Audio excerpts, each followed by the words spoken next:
Hörmətli xanımlar və cənablar, dəyərli konferans iştirakçıları, ilk öncə üzr istəyirəm. Dear ladies and gentlemen, dear conference participants, we apologize for starting a little bit late to this panel discussion due to some technical issues. So we are about to start. I want to welcome you at the 6th International Scientific Conference of Economics and Management Researchers. The conference is dedicated to the Green World Solidarity Year with the theme A New Era of Sustainable Development, Green Transformation and Climate Finance. So we would like to greet you at our next panel discussion titled Role of Private Initiatives in Transition to the Green Economy and Technologies.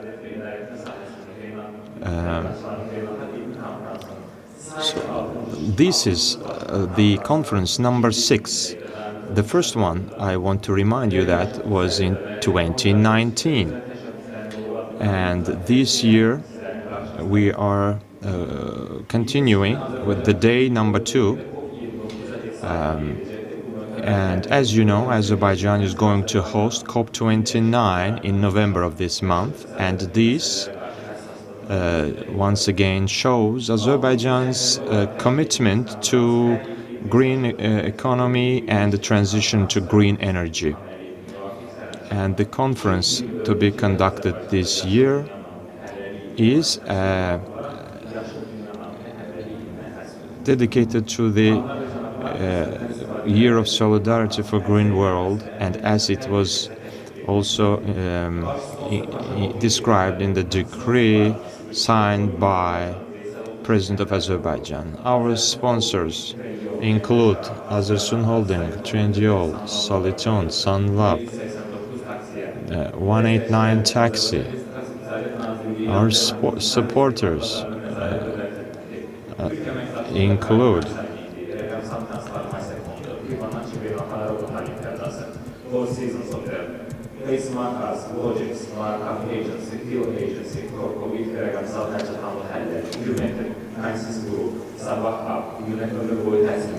Tika, Fibonacci, Four Seasons, Facemark, Logix, Markup Agency, FI, Omita, UNEC, Sabah HUB, Consisgraph. Our academic partners include Istanbul University, Mycology System,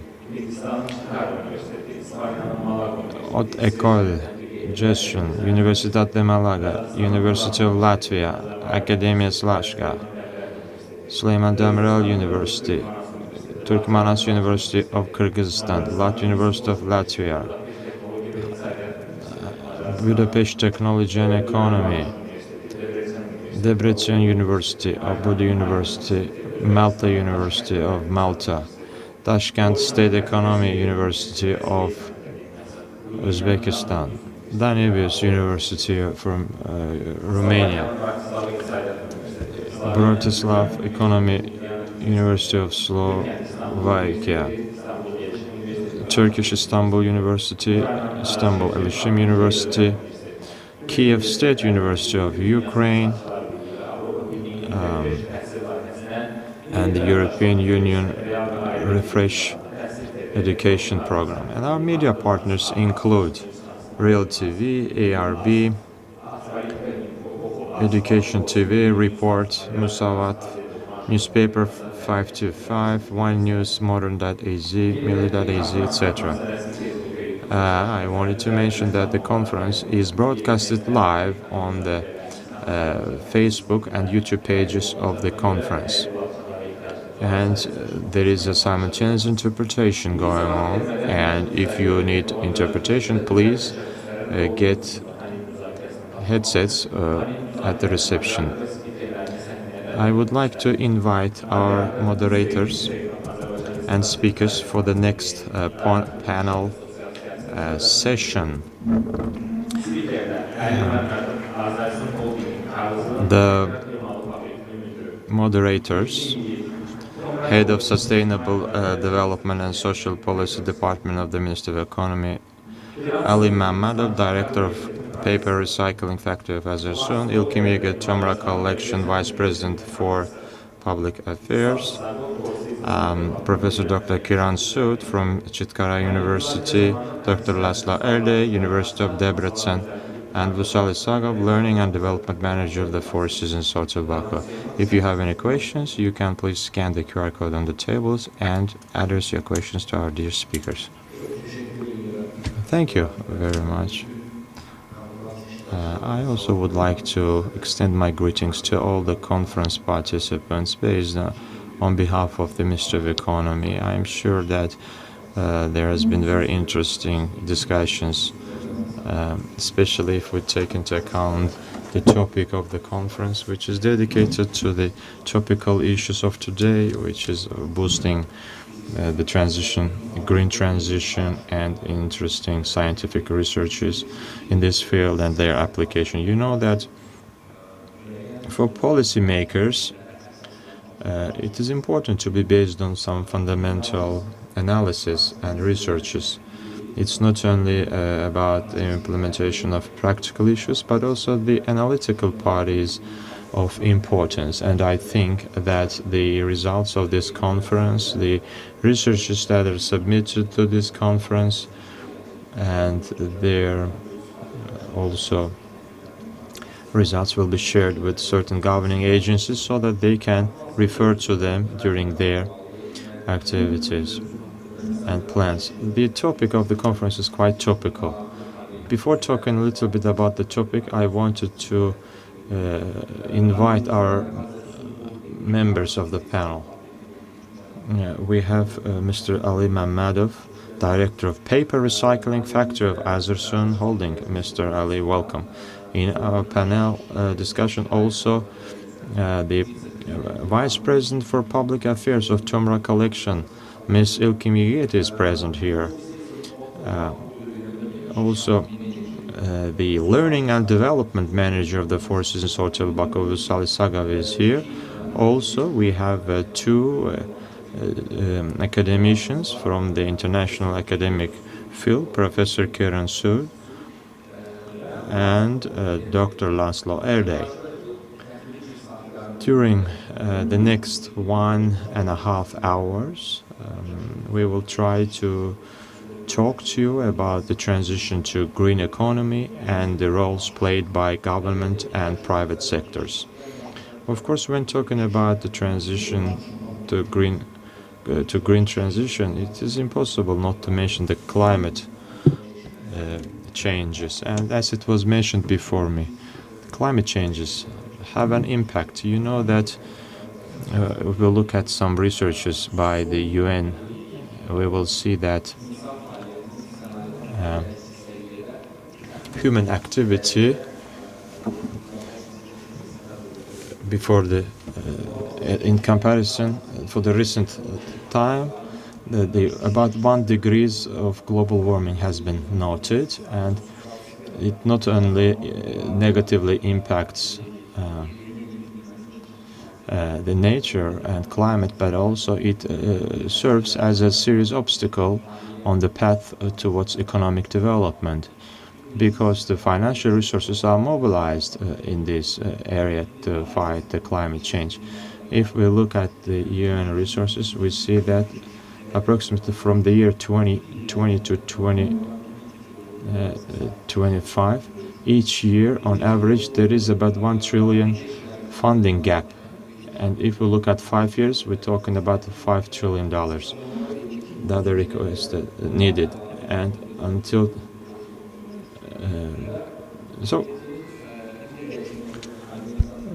you know that the Paris Agreement of the UN Climate Convention, based on that agreement, every year developing countries are assisted about 100 million per year. So that's an obligation. But unfortunately, during the last 5 years, within COP, it was possible to collect it only last year under COP28. However, this must be done every year. To removing these gaps, of course, this money need to be spent on both mitigating and adaptive measures. Developing countries are more interested in mitigation measures because they are more profitable, and like investments in alternative energy resources like wind energy, solar energy. But adaptive measures are in the kind of background, because today adaptive measures, we can say that there are small island countries which face the risk of becoming underwater. Let's say we look at Tuvalu near the Australian continent. I read an interesting announcement. The head of Tuvalu says that when I leave the country, I don't know if upon return I will see my country again, because there is a risk of it just getting lost under the water. And of course the resources must be used effectively, and this must be of course done based on the fundings, and usage of natural resources are always topical. So one of the such resources, I think, is that we need to be able to effectively use the forest reserves, and with keeping in mind the paper production. So I wanted to ask our speakers, let's ask them what kind of activities they do in this direction. My first question is directed to you, Mr. Ali. In the green transition, the recycling of waste and the recycling of paper, can you just briefly talk to us about that? Because more effective we can use the papers, the more effectively we will be able to reserve our forestry.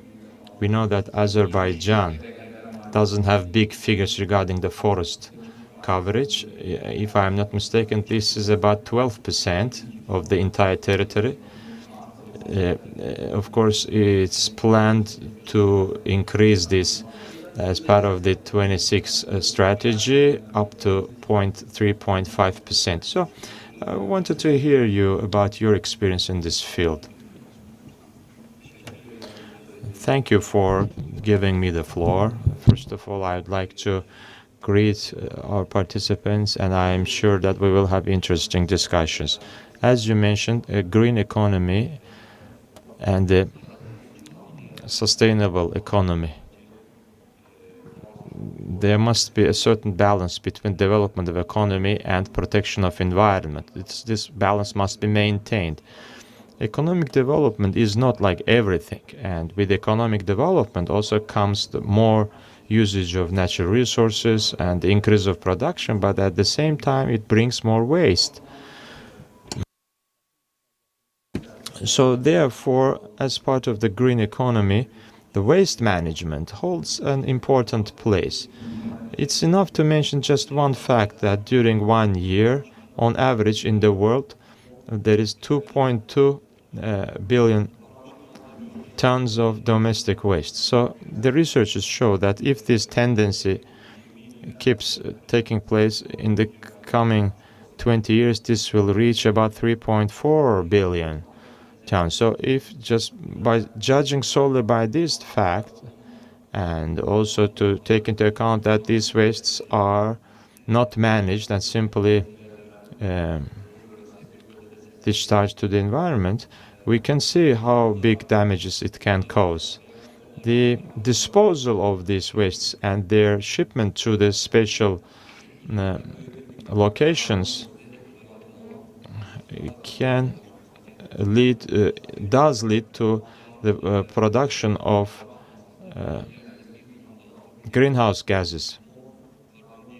1.6 billion tons of carbon dioxide equivalent greenhouse gases emissions are formed. If we look at it, 44% constitute food, 70% are paper, and about 12% are plastic wastes. And by just looking at this, we can see that paper waste has a very high share in the general wastes. So if we do simple calculation, we can see that during a year, about 340 million tons of paper wastes are disposed. And if these, of course, wastes are not recycled, then we have to cut more trees to meet our needs for the packaging. And when we compare this, we see that there is a need of cutting about 5 million trees a year. And that leads to the decrease of the forestry by 1.5% every year. So we can see how scary these figures are. And so the recycling of the waste and recycling of paper is very important. Generally speaking, paper wastes are something that this must be collected from the environment in a short period of time, because they can get rotten very quickly, and as a result methane gas is formed, which is far more dangerous than the greenhouse gas. So that is why in our Azersun holding we have the paper recycling factory, which plays an important role. For recycling of 1 ton of paper, we will have saved 17 big already grown trees. And besides, we know that these trees produce a big amount of oxygen, and by that we would also made an impact, and we save water, a lot of water as well. And why? Because in the recycling of paper, a number of processes are not implemented, unlike in that production, unlike the production of the paper, actual production of the paper. In the recycling process, some of these steps are not there. So that by that we save a lot on the energy expenditures. So we recycle about 50,000 tons of paper and give them a new life per year. So that by the figures, that means we protect about 850,000 trees per year. Recycling sector is not so developed in our country, be it in the collection of the waste or the sorting of the waste. There's still a long way to go for us, and Azerbaijan stats in this field are not far behind the world stats. About 260,000 ton paper wastes that could be recycled in Azerbaijan. Just think, if we can sort and recycle 50% of this during a year, we would end up saving about 130,000 tons of paper. So therefore, I think that recycling of the paper is one of the important things in the transition to green economy. Thank you, Mr. Ali. You shared very interesting practical issues, and you touched upon the energy efficiency. If we take into account that today in the social economic development strategy of Azerbaijan until 2030, we plan to increase the share of renewable energy up to 30%. And we know that the greenhouse gas emission today, 70% lies in the share of the energy sector. So do you think how this can impact the efficiency in the paper sector? Of course, in comparison with other sectors and being guided by those factors, production of paper has a very big energy expenditure. But the recycling doesn't need so much energy sources. So we save by that. In our company, both electrical energy or we use a number of new technologies to save the energy, and I can give you an example.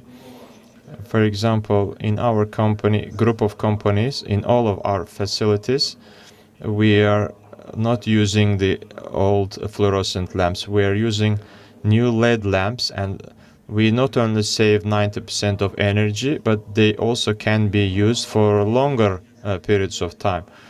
Also, new generation inventors, we are using new smart type inventors, and in our facilities and in our boilers, in order to increase the heat efficiency, we use economizers. And what role do they play? They kind of use the heat that is discharged from the boilers, and it's used for heating the water and the air, and by that we save about 5 to 7% of energy. There is also a system called auto frame, and it automatically in real time adjusts air-gas balance and reduces the pollutants into the air significantly. Besides that, in our company, the production of natural fertilizers takes an important place in the field of agriculture. So some of the greens that are some green wastes, they are mixed with some other fertilizer wastes, and composts are created, which is also very useful for to replace some of the chemical fertilizers. And in parallel to those activities, we must try at the very first stage, reduce the wastes. That's why in our company we pay special attention to the design of packaging materials. So we try to create such a design that when at the end of the day it leads to less waste at the second stage. Oh, thank you very much. So these technological innovations and their application is very important, and implementation is very important, because we are the global trends. They are taking us to the more electrification, and it helps us to create more or less less emissions. Just a quick addition. Regarding the renewable energy, we also have some activities in many of our facilities on the roofs of our facilities. We have added solar panels, and those panels the energy obtained from there can be used for the electrification of our facilities. And although it is costly, but we have a conscience and we try to apply it as much as possible. And we will talk about the challenges with other panel members as well, which are brought to us with the transition to the green energy. But because there are certain difficulties and challenges that must be addressed to. Would like to give the floor to Ms. Ilkim about the application of technological innovations, and as private sector, and in what is their role in the application of circular economy, and in terms of transition to zero waste. So Tomra company, what have they done in this field? What have they done in this sphere? What kind of activities do they have? Briefly, if she's going to have a brief presentation, and then we will continue discussion. Thank you very much. I would like to welcome everybody on behalf of Turkey. So of course I feel proud that I represent Tomra here. Thank you very much. I have a presentation, a brief presentation if possible.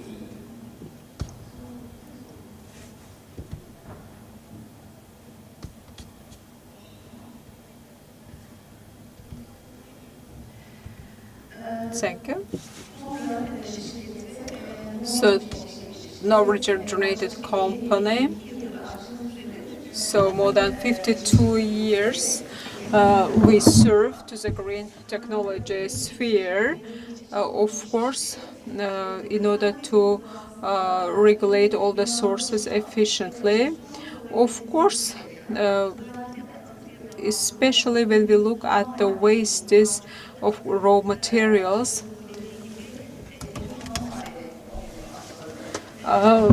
we need to think about it because the world's resources are limited. So in this regard, we need to, of course, assess them.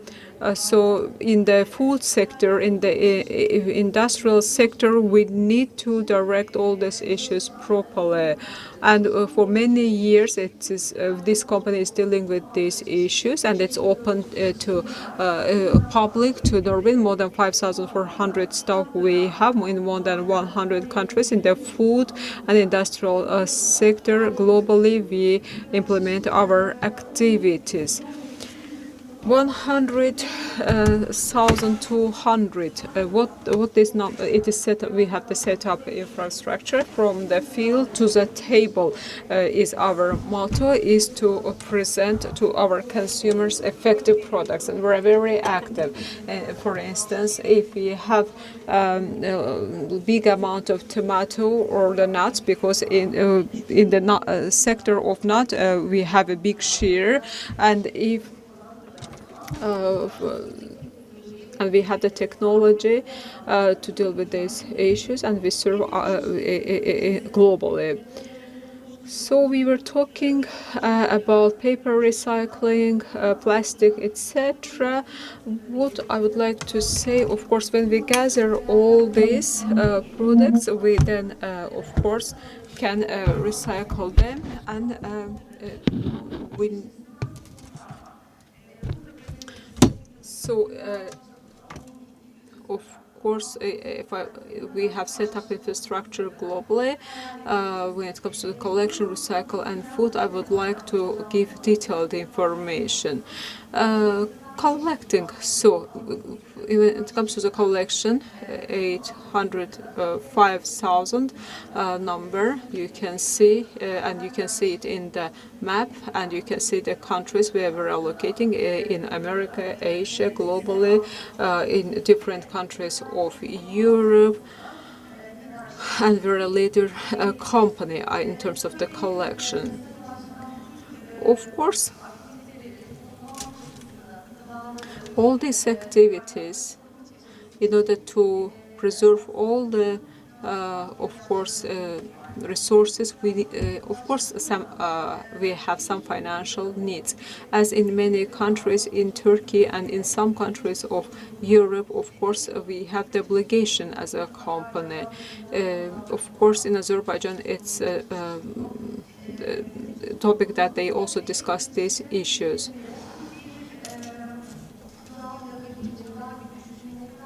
So, of course, we don't only think about only finding the companies when they're not functioning properly, because in all countries, when it comes to the wastes, they need to be managed. Recyclability depends on both the design of the packaging and local infrastructure. When it comes to metal, plastic packages, they need to be again recycled and reused, I think. If we talk about economical model, of course, as in all parts of the world, of course, is important. What's our main aim? Not only collect and recycle them. Of course, we have the pyramid, and of course,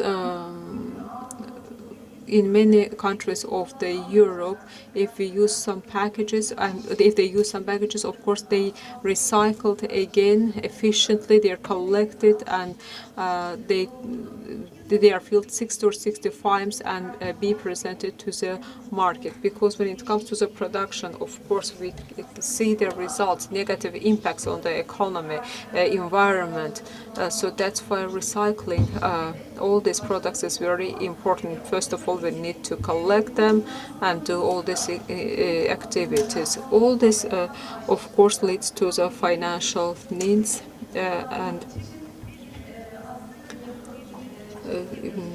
it is very essential for all of us. In this regard, of course, as companies, we have responsibilities, extended producer responsibility when it comes to the deposit return system.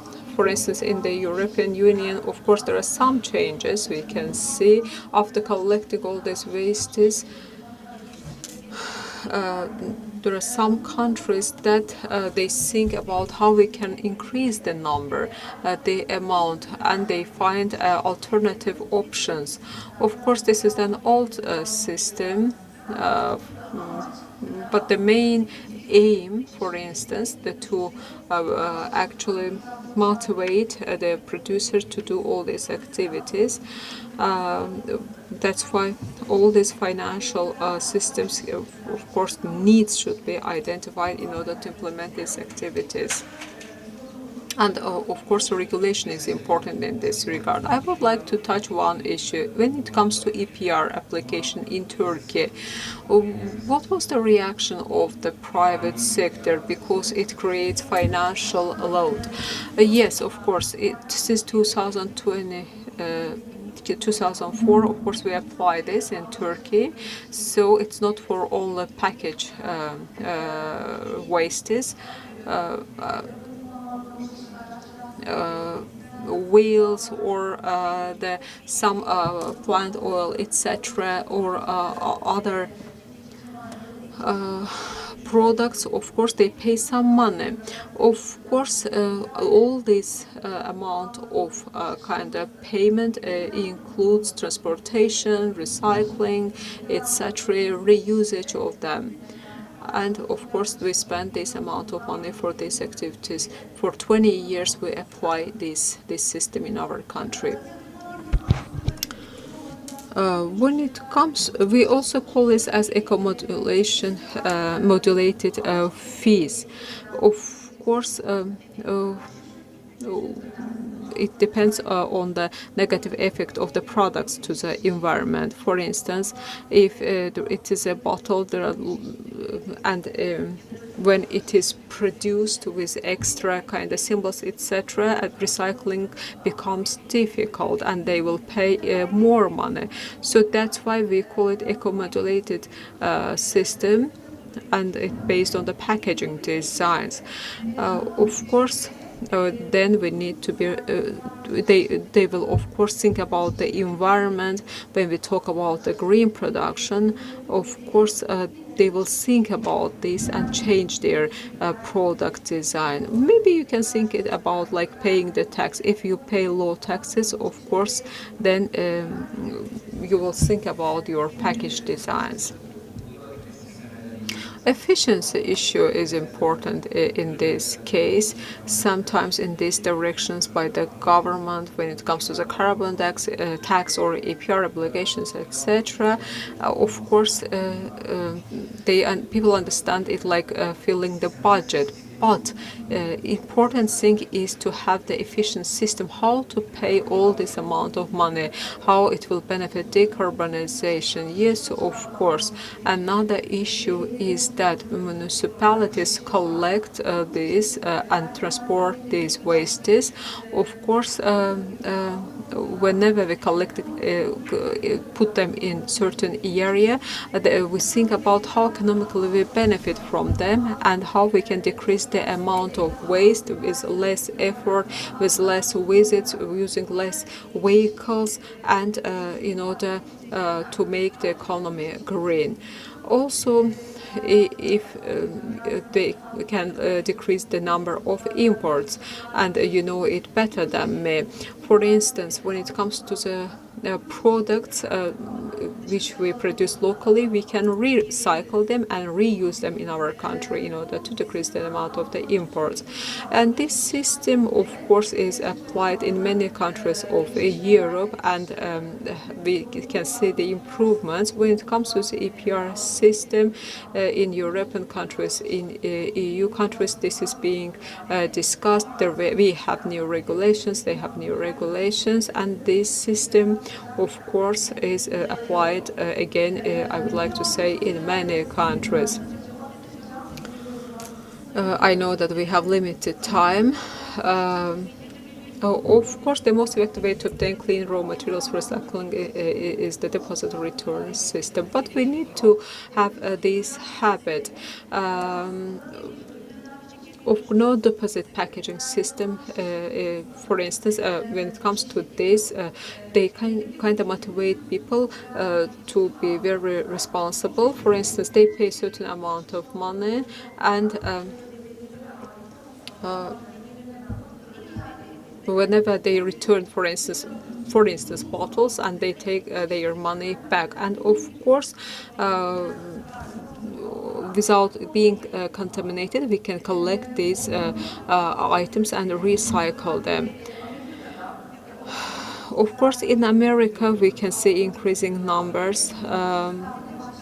Of course, using this system, especially in Germany, in Norway, in Denmark, in these countries, when it comes to the packages, of course, bottles, etc., 90% of them are collected. We can call them green economy, which is really good. Of course, using this system, everybody can benefit, and this graph shows us that which countries apply this system in their countries. Yellow, European countries; green, America, and next one, orange.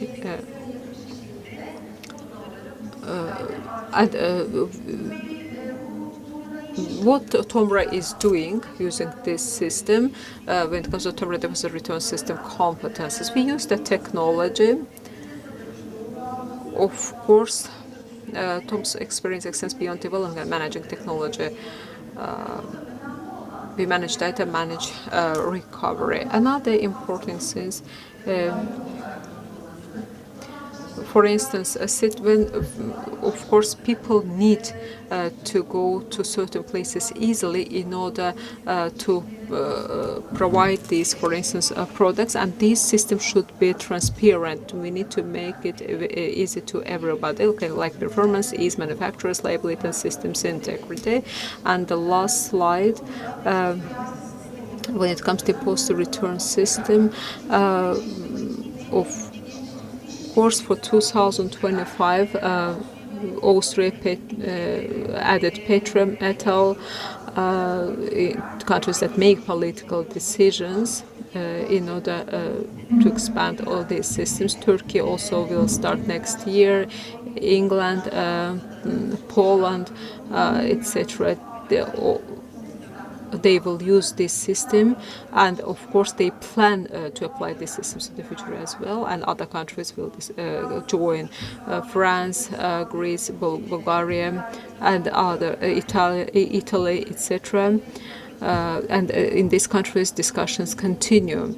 Of course, we need some regulations to apply this system as countries. I think it's an ongoing activity. Thank you very much. Two speakers have given us practical information. Thank you very much. When it comes to the circular economy transition, it is really important. Using the resources efficiently is important, and we take into consideration that plastic, of course, wastes impact the environment negatively. And for instance, it is calculated that in the next 50 years, when it comes to the biodiversity, it will be destroyed 70 or 80% because plastic wastes are put to the seas, oceans, etc. So, of course, all these issues not only about cleaning the environment, whatever we are doing, of course, will impact the tourism positively in order to protect the nature, to keep it clean. Of course, it will impact other sectors positively as well. Thank you very much. And I would like to add, in our country, when it comes to the packaging and packaging materials, we are working in a new legislation, and of course, we are active in the discussion of this legislation. So, of course, we have the foundation to improve the responsibility of the producers, and when it comes to deposit or other policies, of course, we intend to apply it, to add it to our legislation. In the near future, we will apply this law in practice. Thank you very much, Mr. Ali. Minister of Ecology and Natural Resources are working in this legislation. Minister of Economy also joined to the discussions. I think that application of this law, of course, will lead to better results. Of course, we discuss practical issues, especially private sector efforts, how we can improve it. Of course, it's important. As I have mentioned, that fundamental analysis are important to progress in this process. I also have mentioned that when it comes to the alternative energy, the renewable energy transition is really a challenge, and it is important. When we look at international investigations, analysis, we see that developed countries use alternative energy, they incentivize it, and private sector adopt some strategies, apply these strategies in order to decrease the number of wastes, to use less fossil fuels, and to use more solar and wind energy.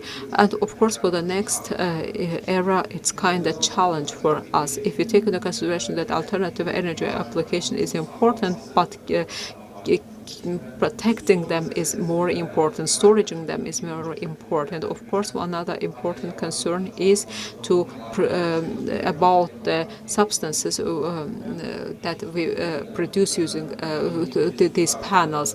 For instance, lithium, it is also a limited resource. We discussed that we need to transit from fossil fuels to alternative energy. It is important, but then after 50 years, of course, after providing alternative energy for storing it, we need to think about alternative sources transition. So that's why we need to use resources efficiently. Professor Sul, to take your thoughts about how importance of critical minerals play in alternative energy. What kind of simulation and what kind of challenges we can wait in coming 50 years period, let's say. The floor is yours, please. Very good afternoon, everyone. Microphone, just, yeah. Very good afternoon, everyone. First of all, I'm feeling privileged to be a part of this great team of analysts. So today I'm sharing my views on this private initiatives in order to, fulfill the requirement of green economy. So as you have raised a question in order to, preserve the natural resources. Coming from India, which is a developing country, what I feel that we need to strategize the way, the way we communicate, the way we think, the way we consume, because I feel that every single step or every single activity that we take in our daily life, that's a step towards consuming various resources. Above all, we are consuming resources, and that's somehow contributing or depleting our natural resources. So there is a lot of requirement to innovate, to strategize, and above all, simultaneously, I would say managing risk is very much important. We can take examples where the focus, I would like to stress on the circular economy. There was a time when we talk about linear economy, so that's a matter of past where the focus was only just to produce and consume, but now we have to add value to them. It's not the matter of consumption. We need to strategize. We have to consume in such a way that we can preserve for our upcoming generations. So, for example, like as I've already said that I'm coming from a nation which is a developing country and dealing with the population as a huge problem, at #1 problem. So we are also struggling with so many natural resources which are depleting day by day. Let's take an example of water as a natural resource which is scarce in nature. So we need to find alternative solutions. So solutions like could be we need to strategize plans. We need to guide the students, right? We in India have a startup culture. So startup cultures are somehow contributing in order to come out of this problem. Now, when we talk about startup culture, another problems that comes in between, that is raising funds.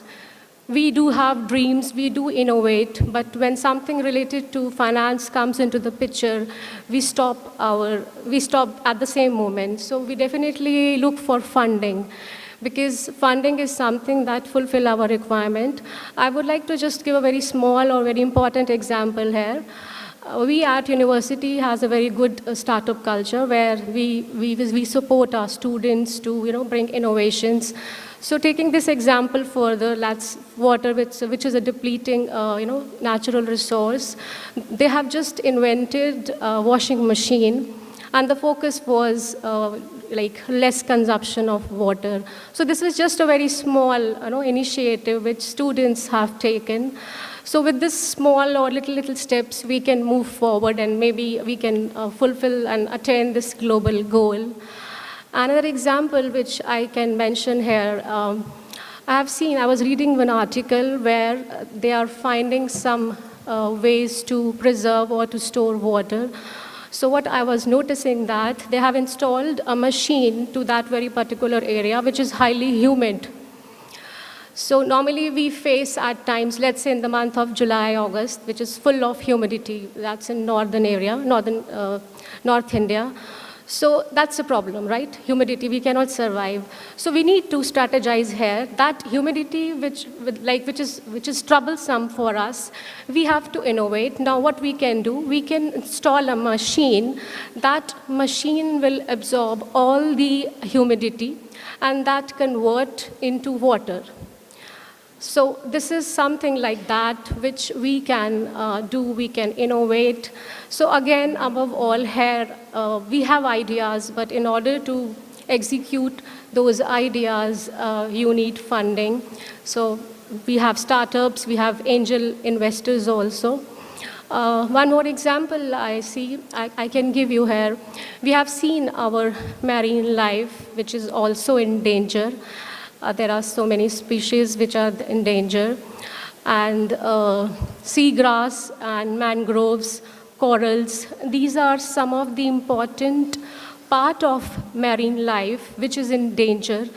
And it is very important to protect like these things, seagrass, mangroves, these things, they some way contributing, some of them like they add more oxygen to the sea and they consume a lot of carbon dioxide. Some of them are, let's say, the soil erosion, they work for soil erosion. And some of them you can use for making some medicines in order to fight against some diseases. So these are some of the ways, like in different ways to strategize. And see, it's not only this sector. There is an ample scope to fight with this problem of depleting natural resources. Maybe it's healthcare, maybe in financial sector, maybe in banking sector. In terms of banking sector, I can give you an example here. We in India, like not in India, maybe in other parts of the country, we are facing a problem of bad loans. We call it NPA, non-performing assets. Now, how come this non-performing assets helped in fighting this problem of a global goal, which is climate or a move towards green economy? We have so many, bad track record of bad loans, which is now improving with the passage of time. So what we can do here, normally what happens, what's basically bad loan? Bad loan when we do not pay your EMIs after let's say after 6 months, and then the bank declare it bad loans. So here, what the government is doing and what the government should do, we should give priorities loans to green funding, or you can say, for example, something which is related to, let's say somebody is planning for parks, somebody is planning for dams, something which is moving towards the green aspect. So we should give priority to those in order to sanction the loans. It is not only to fulfill the requirement of prioritizing the loans, we should disperse the loans by giving them healthy rate of interest, maybe a kind of discount in the terms of interest, or maybe kind of relaxation. Let's say the loan repayment will be start after 1 year, some sort of relaxation should be given to, because we really want to encourage this culture of coming up with raising loans in order to fulfill the requirement of green. For example, I was listening to one of the speakers, he was talking about solar power plants. This was a problem in India. There was a time, let's 5 years back, installing solar power plant for your homes. It's very, very costly. It's still very, very costly. That requires a lot of funding. But with the passage of time, now people have started realizing it, that once you install this solar power plants, you will definitely relax your life, maybe in terms of high amount of electricity bills. And yes, you are adding value to this climate, protecting this climate from all these carbon emissions. So yes, you can give funding, you can promote or encourage this culture of giving funds or loans to such kind of projects which are meant toward sustainable practices. Apart from this, as now we live in circular economy where the focus is not just to produce or to consume, we are moving at another level where we have to add value in every single step that we are taking in our life. I would like to give some examples here. We consume a lot of cola drinks, cold drinks, right? The PET bottles, these cans we are consuming. So they are like scrap. So we need to recycle them in such a way that I have seen people making these beautiful, lights out of these cans which we are consuming. So you can use in such a way that, the recycle has to be in such a way. Ultimately, you have to manage the risk also. For example, we consume coconut. So coconut can be recycled for making bags. The tires, urbanization has helped us in many ways, but urbanization is coming with a lot of problems also. Let's say there are 5 members in a family, so you will say more than 5 cars in the family. So the consumption of tires are increasing day by day. There's a life of tires, but after that particular life, what you are going to do with the tires? You just look at the population and the number of the cars and the tires. So how to deal and juggle with the problem of those scrap after the that life of the tires? So you can make bricks for making roads. This is what I've seen. Plastic is another important problem which the whole world is dealing with. So you can make substitutes. Now substitute could be like soluble plastic. I have seen where researches are taking place in the laboratories. Now these researches again require a heavy amount of cost, testing phases they have gone through. So soluble plastic is another example. We should look for the arrangements of substitutes, fundings. So these are some of the examples. These are answers to the question which you have raised to me. I can start with the presentation. Yeah, thank you. Thank you, Professor Sood, for your thoughts and an excellent ideas about critical minerals. I would like to ask a very quick question about it. This year, India submitted a new NCQG, this new collective quantified goals on climate finance, which the world should accumulate $1 trillion to fill the gap. What do you think about the possibility of accumulation of this amount of money from public finance perspective? See, I will just say that ESG across the globe is at a very elementary stage. We are making it mandatory for our financial reporting. Now, while dealing with the problem of ESG at financial level, at a global age, there are many factors that contribute, qualitative factors, quantitative factors. So now there's a problem, qualitative, that's very, very difficult to quantify the qualitative factors. So this is very happening topic. It's a global discussion, everybody. So this ESG, they are trying to include in all the financial reports in BFSI sector, which is banking, financial service sector, including banking, insurance. They have made it mandatory, but it's at a very, very elementary stage. So sooner or later, maybe they will come out with the guidelines which will really help in fulfill the requirement. Excellent. Thank you very much. I think it's really good time to switch to limited financial resources issues. Would like to ask question to our next honorable speaker, Professor Laszlo Erdei. I'd like to ask Professor, will the transition to green economy and the use of alternative energy sources be able to eliminate the concern about climate change on a global scale, and if indeed yes, in what period? Because today the developing world are suffering from lack of climate finance, and sometimes countries can say that we can do this alternative energy, let's say, project, or we can do some decarbonization project, but we have a lack of access to financial resources. What's your view about this accumulation of gap in climate finance? Please, the floor is yours, Professor. Good afternoon. Thank you very much. If I may have the... Yeah.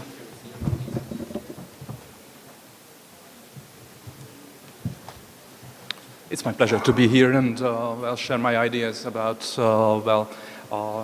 sustainable global trading system and some development economics questions regarding finance for climate change and sustainability on a global scale, not only environmental but social and economic sustainability as well. We are working with my colleagues on a larger project, and I would like to show some preliminary results, but before that I would like to shock you a little bit with my first statement that says that the world is rich. So, well, ladies and gentlemen, you are in this hall, in this fantastic lecture hall, you are rich. And people, well, most people in the world today is rich. In what terms? Mostly in the terms that, well, for 200 years ago, people died much earlier. The life expectancy was around 45 years of age. Children mortality was extremely high. Well, 94% of the world population lived on less than $2 per day if we take it on 2016 prices, and now it is less than 8% globally. So, well, we are rich, but, well, there is a problem with that it's not everyone is rich, obviously, in the world. I can just bring some actual data that even today, around 20,000 people died of famine in the world. It's just the daily data. Around 20,000 people. Not just because of the lack of food, okay? There is plenty of food in the world, but we have some problem with the global distribution system. So I actually, had two important statements, that we are rich but that we have serious problems of development at the same time. We are rich, and the way we got here started somewhere around the end of 1700s, but mostly in the middle of the 1800s, and it went with a great transformation within the world. And all these kinds of fast development phases in the world economy actually came with some serious transitions in global trade. And some serious transitions in the global economic and social systems. By today, we can bravely say that the world is capitalist in its meaning that, in its strictly economic terms, that most of the factors of productions are owned by private persons who make their decisions. We work for wages, and we are not slaves anymore or serfs anymore. And in this our global system, we have the chance for our ideas to mate. So there is a chance that we can spread information, and this information works in an evolutionary way. You can see in the history that when some society is isolated and did not communicate, sooner or later they started to collapse. Just this was the case of Tasmania, when the sea level increased that much that they were not anymore able to connect themselves to Australia. And well, this happens today in some countries you might very well know that are very, very isolated in their way of working. So we can talk about several unbundlings and some unwindings. The unbundlings come always with the fast transition of the global trading system. It started with the serious decrease in the prices of transportation, and then it actually continued with the information technology evolution, when not only products could have been very cheaply moved from one place to a far away other place, but only ideas could have been exchanged much faster. So, well, the coordination costs of the economy decreased with the IT revolution. And the third unbundling, we are just witnessing it in our area, when actually we are able to share not only different kinds of products, ideas, but even the tasks, the very tasks that we have. We do not anymore only trade with final products like cell phones or translating devices or mineral water. We are trading with tasks. One company actually locates, outsources, or relocates their, accounting services like, paying accounts receivable or accounts payable. So people work together all the time globally, which actually increases our possibilities and increases our wealth in this way. Let me just remind you Louis XIV, who had around 700 people working on his dinner each night. 700 people working on his dinner each night. Louis XIV, the famous French king, living in luxury. You know how many people works on my dinner tonight?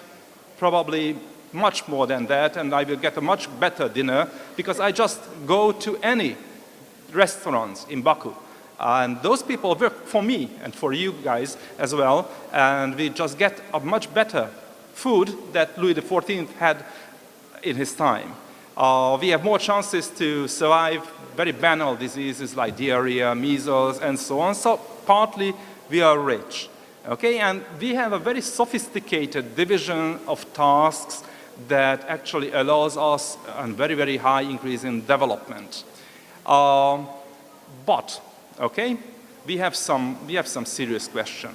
If you go back to the very famous economist whom you pretty much know, John Maynard Keynes, in 1930, he just said that, in 100 years, our working week will be 15 hours.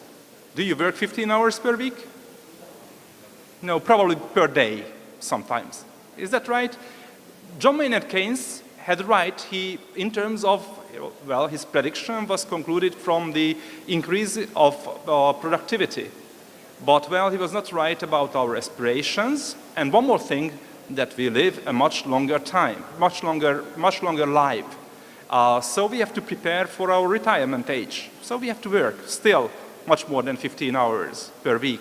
And we are not there yet. And technology and innovation solve many of our problems, like Internet of Things, AI, and biotechnology that is with us, but it creates also some problems. So, we have financial crisis.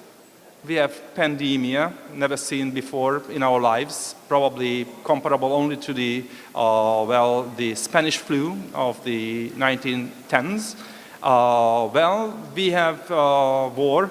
We have violent conflicts all around the world, at least 42 places currently where violence is extreme, from Mexico to the sub-Saharan African regions.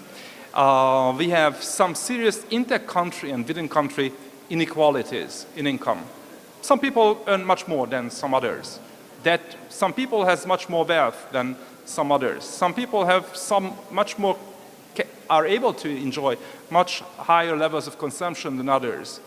They have education, they have access to education, they have access to quality health care, and they can survive. In some parts of the world, and sometimes even in the same country, same city, people live in very different conditions.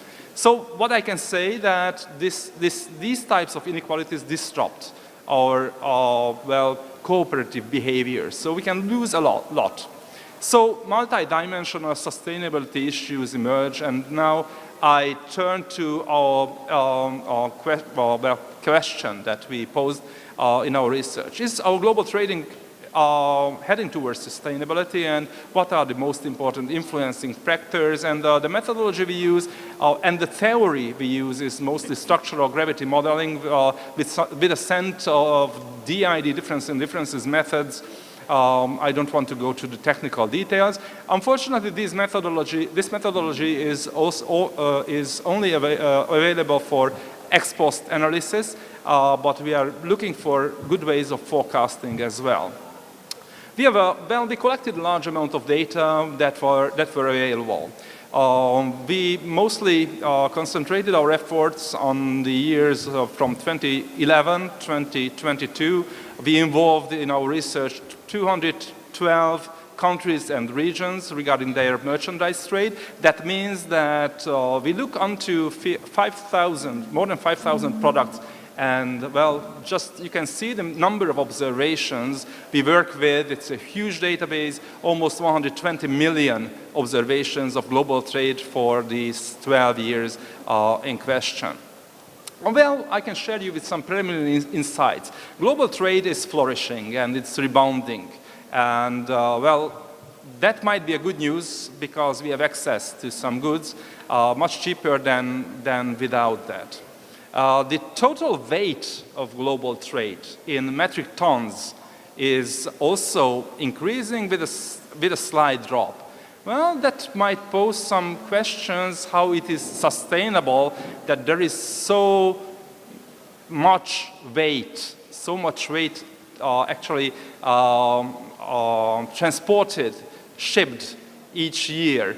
And I calculated the total metric ton kilometers of global trade. Well, these numbers not even recognizable or understandable. We are talking about ton kilometers, and you can see that the power of the numbers is the power of 10 to the 13th. So we are talking about 80 trillion tons kilometers shipped each year between as a part of global trade. Just believe it, how much actually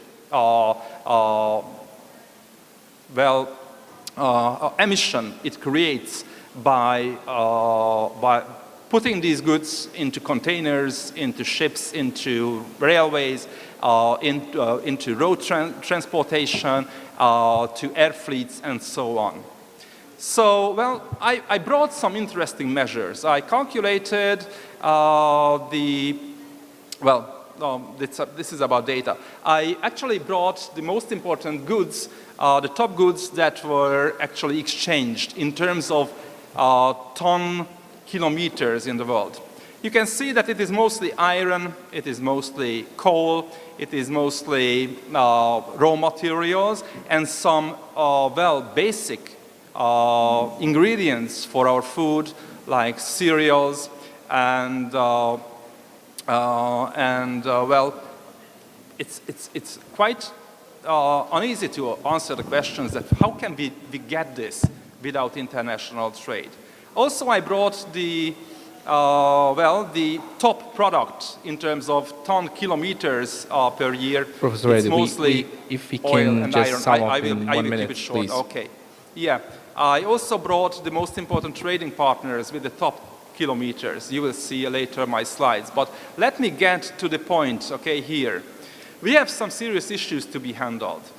Serious deindustrialization happened in the developing countries, and well, a reindustrialization or fast new industrialization happened in some other countries. But some developing countries, to answer your question finally, actually lost their momentum because they were not able to, to sit on this train of industrialization because they had to face developed countries before. Now they have to face the newly developed economies. Well, obviously Eurasia is one of them. So the global efficiency is increasing, but we have the serious inequalities, and to make our future sustainable cannot be solved just purely on the private intentions. So some global, global cooperation is needed because, well, the problems we are currently facing and the risks that are present in the world economy are not really facilitating creating a sustainable future and getting even more rich and finally arriving at the 15 hours working day. If you are interested in our topic, please have our availability here. We are very happy to collaborate with you on this topic, on a larger project, and as soon as our preliminary insights go into real results, I'm happy to share with this beautiful community, and thank you very much once again for having me on this panel. Thank you, Professor. Sorry thank for you. it's okay. Overlapping the time. It's a pleasure to listen to you. Thank you for your data-rich presentation, actually, and your simulation of that. Without further ado, I would like to give the floor to our last speaker, because in this sphere, in terms of the application of green economy,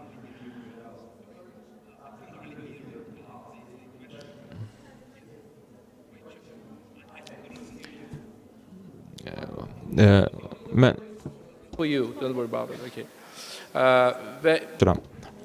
So in this field is, of course, plays an important role in the transition to economy, green economy. We know that in the hotels, they are open 24/7, and consumers, they use water, they use energy all the time, and they must be taking some measures that would help save the energy and the water. And if we look at globally, we can say that hotel business takes about 1% in the world, and we can see that we also have hotels in the country, and that is something that, of course, we need to think about. Companies working in the hotel and services sphere, what are the main roles of these companies in achieving the sustainability?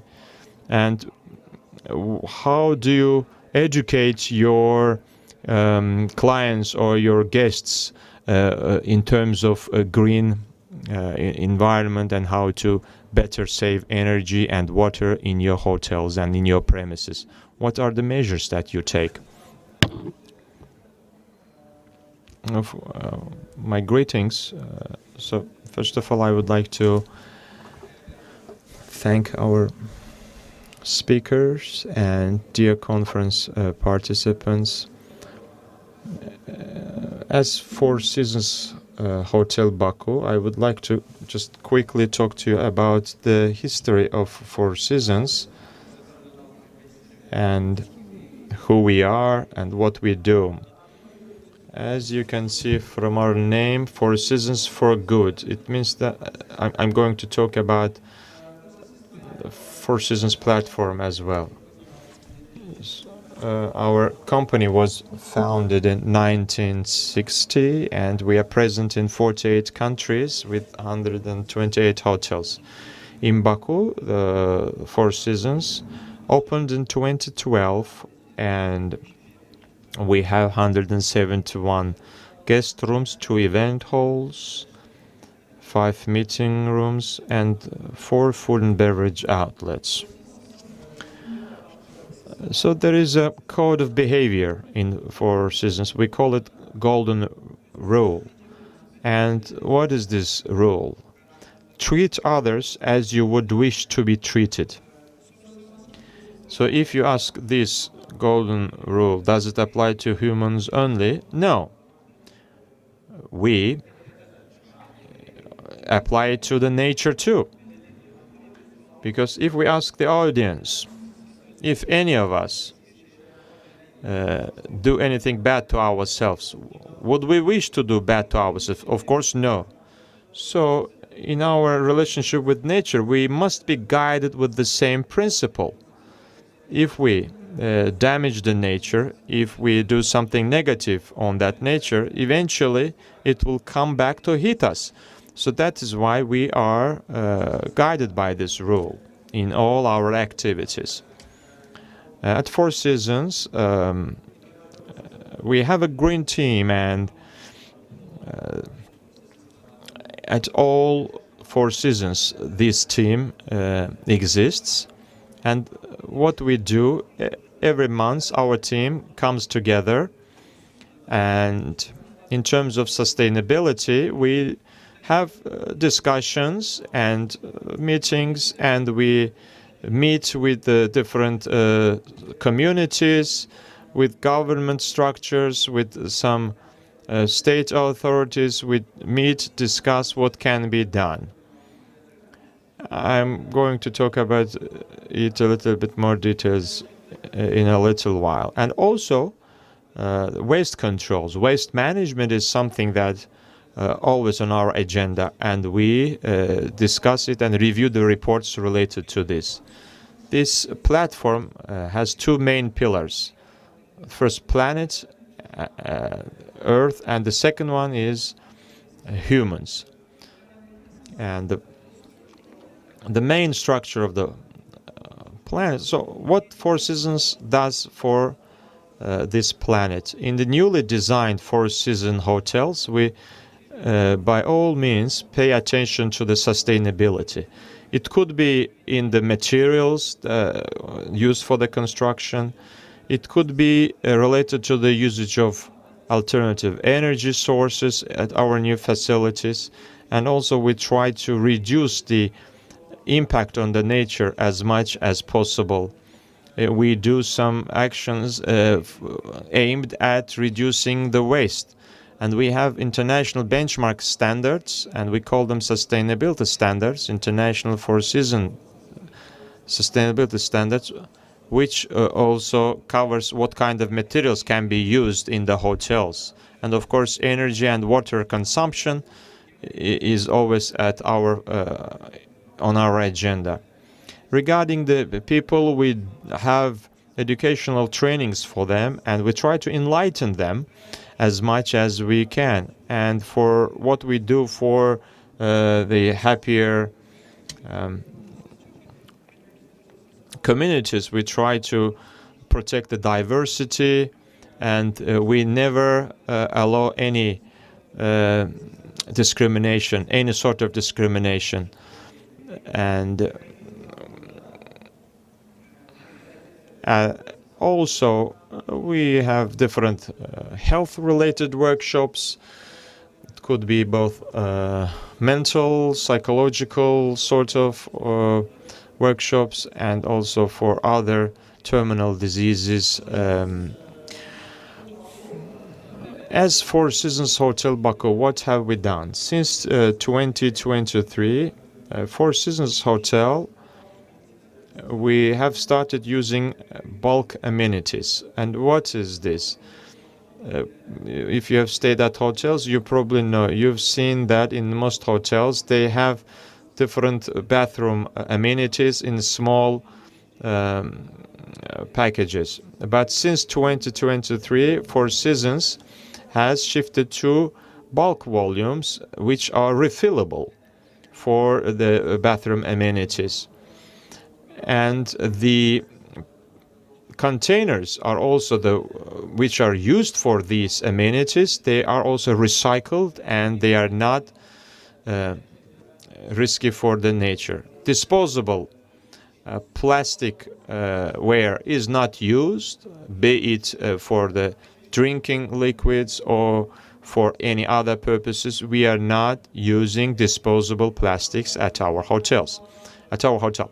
And the papers at our gyms or other places, we try to use the safe Tetra Pak type paper and bottles, which is safer. And for the water, for saving water, we are using special water taps in the rooms, which regulates the water usage and doesn't lead to wastefulness. And in some cases, we are using water taps which are functioning based on the sensors. Sometimes we just open the tap water and it keeps running and it all goes to waste. So to avoid that, we're using the sensorized equipment. And regarding the food waste, before talking about food waste, I would like to mention that even in our cars, we are starting to use electronic hybrid vehicles for meet and greet of our visitors and for other purposes. It's true, in Azerbaijan we don't have enough recharging stations. This is not yet so convenient to use in Azerbaijan maybe, but in other countries you can see that for service purposes they only offer to their clients purely electric cars. So talking about the food waste, I would like to talk to you about the window device. We are the only facility in Azerbaijan that we are using the window solutions technology. What is it? This is a computer with intellectual camera.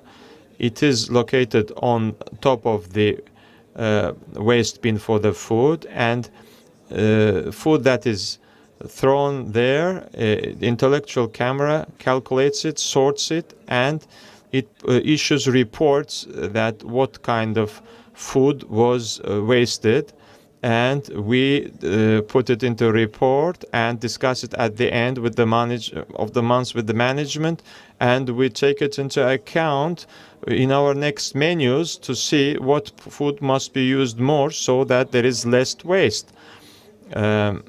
And besides, I wanted to mention that Four Seasons Hotel Baku is the first hotel in Baku that received World Travel and Tourism Council certificate in 2023, and we are in line to receive our next certificate for the 24, and we have taken necessary steps to get that certificate this year as well. Speaking of global targets for 2024, one of Four Seasons Baku goals, three of them actually. First is to decrease the water usage by 3%, and also to decrease energy consumption by 3%, and also to pay 5% more attention to the food waste management. And regarding the paper waste, quickly wanted to talk, that at our hotels we are, for the hotel registration is done on papers, and in order to reduce that work to a minimum, we have a Four Seasons application app, and we try to check in and check out our visitors through that app and online paperless basis. And at the end, we send the report and checkout forms directly to their emails in order to reduce the paperwork. And I also would like to give a message to our dear participants that we have to be able to hand over this world to future generations in a better shape than we took over. So that is what guides us, and that's what should guide everyone. Thank you. Thank you very much for a very interesting presentation. I think that Four Seasons Hotel, of course, we can see that how friendly they are to the environment. And it is possible, as you say, and I especially want to emphasize that the saving water resources is one of the priorities that is on the agenda of Azerbaijan government, and we have a committee dedicated to this work. One of the goals is to achieve less water, better and efficient water usage. And we have to do our best to prevent this much water loss, of course. And Azerbaijan is amongst the countries with the water issues, so we always attach big importance to efficient use of waters. We have very little time left, but very important issues were raised and touched upon by our speakers, and we have several questions from the audience, and I will try to ask this question. Mr. Vusal, you were the last, so Mr. Emin Tagev asked you this question. You mentioned about the trainings for your staff. Who organizes these trainings, and who are your training vendors? 1 minute, if possible. I would like to ask speakers to spend just 1 minute for answering the question. These trainings, our ESG team leader organizes these trainings. It is done for our internal staff, and I personally also take part in these trainings. We have cooperation with the international college active in Azerbaijan, and we also teach some of the college students in Baku as well, but it's mostly aimed for our own staff members. You know that there is a commission on international ratings, and one of the subgroups of this committee is a group dedicated to the application of ESG standards, and the Minister of Economy heads this group, and by the ministry regarding the ESG, 2 trainings were conducted with the assistance of UNDP, and mostly representatives from bank sector and private sector attended this training, and I think that there is a need to conduct these activities at a wider scale. Another question is addressed to you, Mr. Ali, and one part maybe is addressed to me, but today, Tarlan Ahmadov asks this question. Today at workplaces, every day papers are disposed. Do you plan to have any sort of paper recycling projects at various workplaces to address this issue? Of course, our company closely collaborates with government and private entities, and with Asan Service we had a Green Mountain project. As part of that project, we collected about 150 tons of paper from schools and kindergartens and other offices, and it was submitted back to our company for recycling. And we visit different facilities and institutions, and we explain about the importance of this work. Of course, like many developed countries, in our country we also think that, of course, if government could further support the paper recycling, it would be much appreciated, and maybe at municipality level, say, you know, it's important to collect these wastes at the source and sort at the source, because in many cases we receive these unsorted, and it requires a lot of man hours to do that.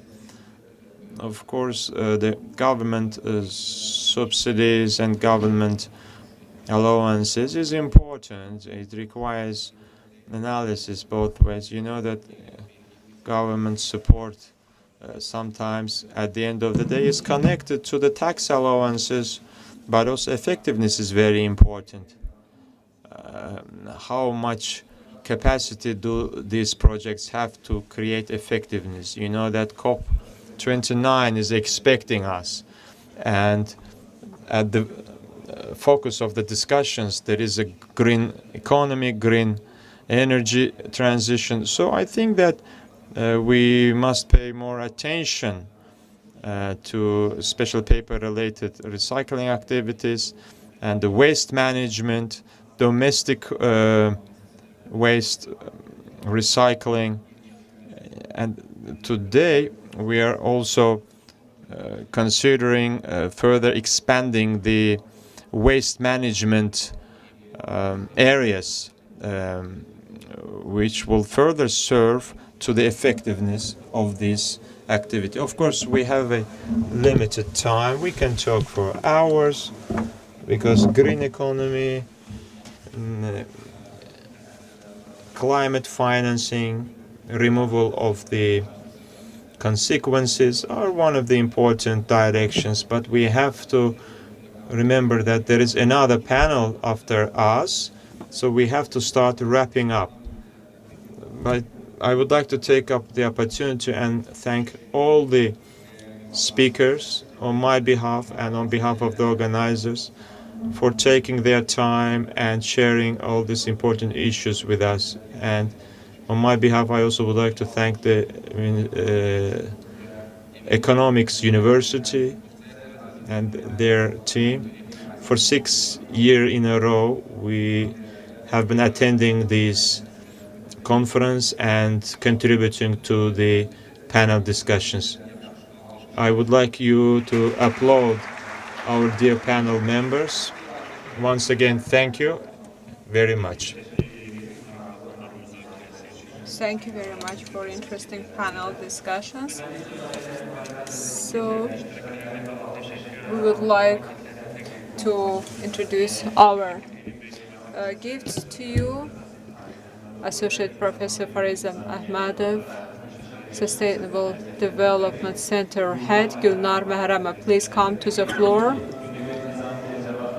So this center is actually made big efforts to organize this conference. Thank you very much, Ms. Gulnar. Now we will present our rewards to you. Minister of Economics, Sustainable Development and Social Policy Department, Hussein Hussainov, the Chief of that department, Hussein Hussainov.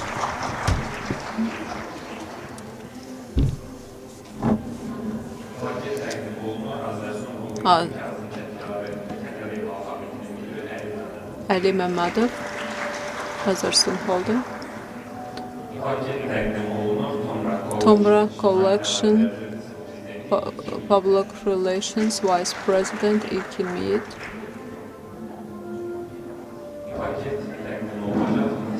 India Chitkara University Professor Kiran Sudar.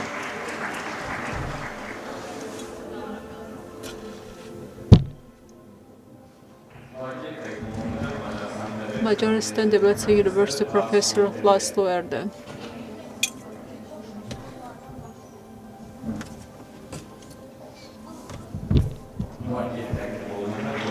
Four Seasons Hotel Baku Learning and Development Center Manager Vüsal İsrafilov.